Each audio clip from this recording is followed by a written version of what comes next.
Okay, so here we are back with Dr. Pacoya McCall Robinson. And Insight Me's pull up a seat as I continue to review the Daily Stoic, our 366 meditations on wisdom, perseverance, and the art of living, according to the Stoics, right? Okay, so clearly, if you're watching this new space, new place, right? So when your kid falls asleep in your office, what do? You leave them be and you adjust your life around them and do anything you can possibly do to get things done in this 30-minute window I have. So if somewhere in here they start screaming, well, I'll continue. Anyways, here we go. February 25th, the smoke and dust of myth. This is something the Stoics talk about. Today, it is brought to you by Marcus Aurelius. And he quotes, "Keep a list before your mind of those who burned with anger and resentment about something, even the most renowned for success, misfortune, evil deeds, or any special distinction." I'll read that again because even I was confused. Keep a list before your mind of those who burned with anger and resentment about something, of even the most renowned for success, misfortune, evil deeds, or any special distinction. Then ask yourself, how did that work out? Smoke and dust, the stuff of simple myth trying to be legend. So you're probably like, what the heck does that mean? I ask people all the time, my clients, should I say, when they're like, I did something, or this person did this and did that. And I always just be like, well, how's that working out for you? And a lot of times when we carry into actions day to day, just on autopilot, it's just habit, it's happenstance, it's just the way we are. We find out when we're actually asked that question, or you learn to start asking yourself that question, is it working? How did it work out for you? Did your outbursts, does getting angry, does being passive aggressive, does being silent, does letting everyone have their way, having no boundaries, does it work? How do you feel at the end of the day? So in that quote, that's what first pops up to my mind. I'll continue reading to see what it is the Stoics are talking about and if that has anything to do with my psychological practice, right? So in Marcus Aurelius's writings, he constantly points out how the emperors who came before him were barely remembered just a few years later.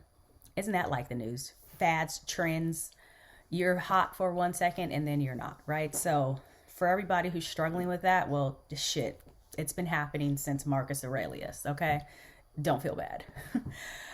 To him, this was a reminder that no matter how much he conquered, no matter how much he inflicted his will on the world, it would be like building a castle in the sand, soon to be erased by the winds of time. Ooh, ouch, right? So sometimes we look around and we ask ourselves, what am I doing this for? Is it worth it? So what do you get up and live for in the morning? Okay, this is my segue. What do you get up? What gets you out of bed in the morning? Why are you doing these things? And is it the likes on your page enough? Because after a while, maybe people will stop liking it. They'll stop listening. Start listening to someone else, right? And Lord knows when the metaverse takes over, we're all extinct unless, we're ready to transfer and shift over, right? I'll continue. The same goes for those driven to the heights of hate or anger or obsession or perfectionism. Marcus liked to point out that Alexander the Great, one of the most passionate and ambitious men who ever lived, was buried in the same ground as his mule driver. And I guess back then that it was, you are less than dog shit.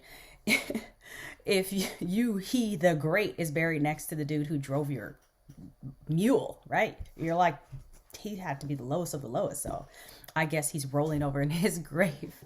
All right, sorry, it's probably inappropriate. So eventually, all of us will pass away and slowly be forgotten. Right. We should enjoy this brief time we have on earth. not be enslaved to emotions that make us miserable and dissatisfied. So again, with passions and emotions, as this is the theme of February, you have to think about that. What drives us? And we talk about our emotions, and we talk about what we can control and what we do not have control over.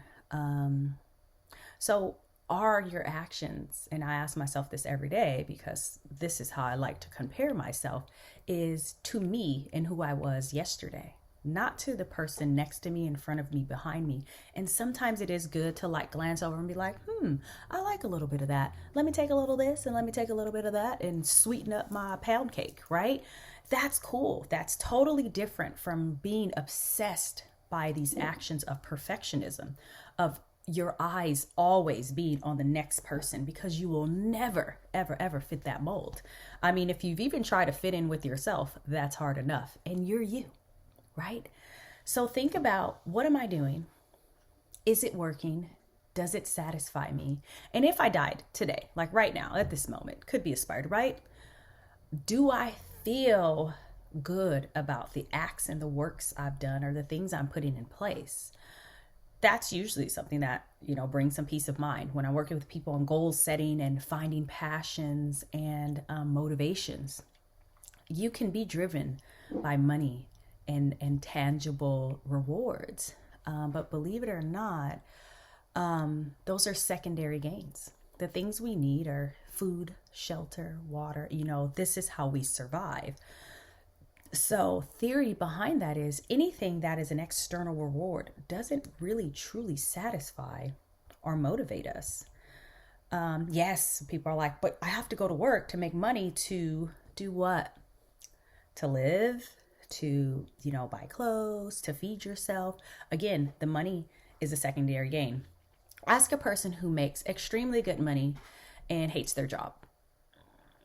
Is it worth it?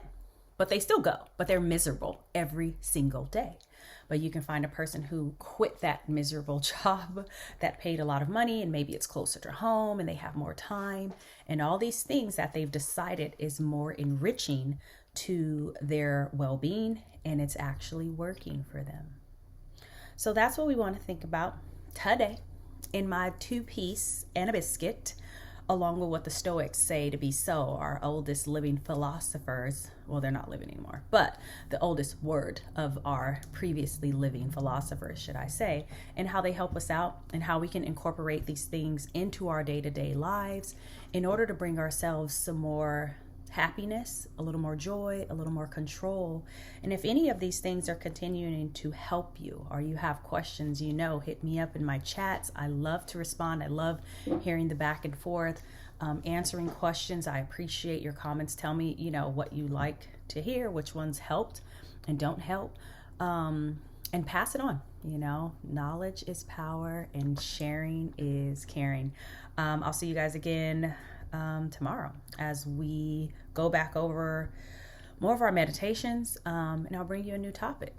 Take care. Thanks for tuning in.